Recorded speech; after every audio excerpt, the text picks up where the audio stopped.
Silk fabric originated in China at least 5,000 years ago and became a coveted luxury. Silk thread is produced by silkworms when they make their cocoons. Sericulture, or commercially breeding silkworms for silk production, is practiced in several Asian countries. From home goods to accessories and clothing, there are few textiles as elegant and luxurious or as prized throughout the ages as silk. It's hard to believe this beautiful fabric comes from worms. The female silkworm lays up to 400 eggs in one shot, then promptly dies. Each egg, about 2 weeks later, hatches into a larva. The larva feeds on fresh mulberry leaves continuously, increasing its body weight 10,000-fold and growing to a length of about 3 inches. Then, as it enters the pupa phase of its life cycle, it excretes liquid raw silk from salivary glands in its mouth. When that liquid silk contacts with the air, it hardens into a single thread.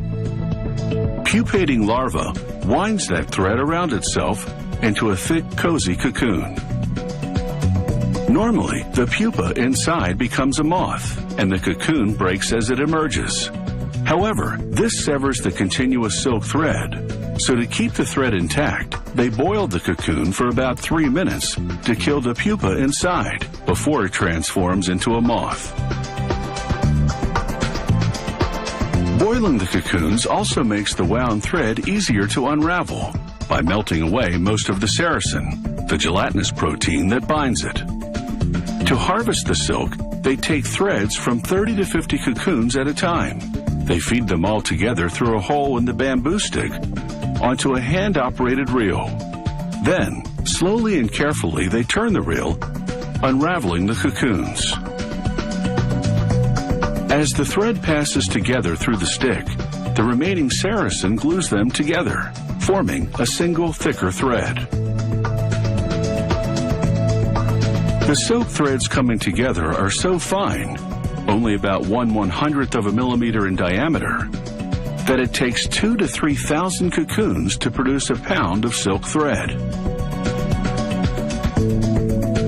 Unraveling cocoons is a time-consuming process because a single thread can be as long as 9 professional soccer fields.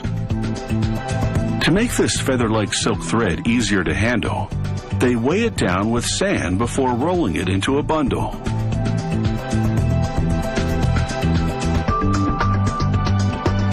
Next, they wash away the sand and remaining sericin, then bleach the thread so it will uniformly absorb the synthetic dye. It's critical to monitor the ratio of dye to hot water, as well as water temperature and soaking time, as all these factors combined affect the quality of the color. After rinsing away the excess dye with lukewarm water, they hang the thread to dry.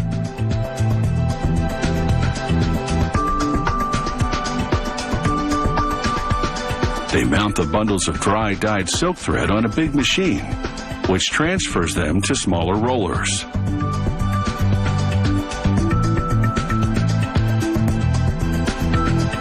Those rollers then go on an automated machine, which transfers the thread to small bobbins.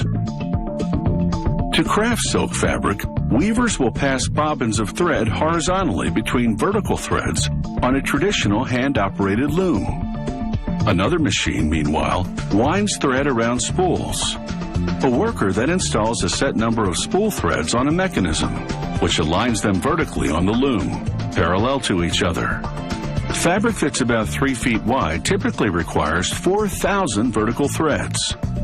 By stepping on the loom's foot pedal, the weaver repeatedly raises every second vertical thread, and with a tug of a cord, passes a shuttle containing a bobbin of thread horizontally in between.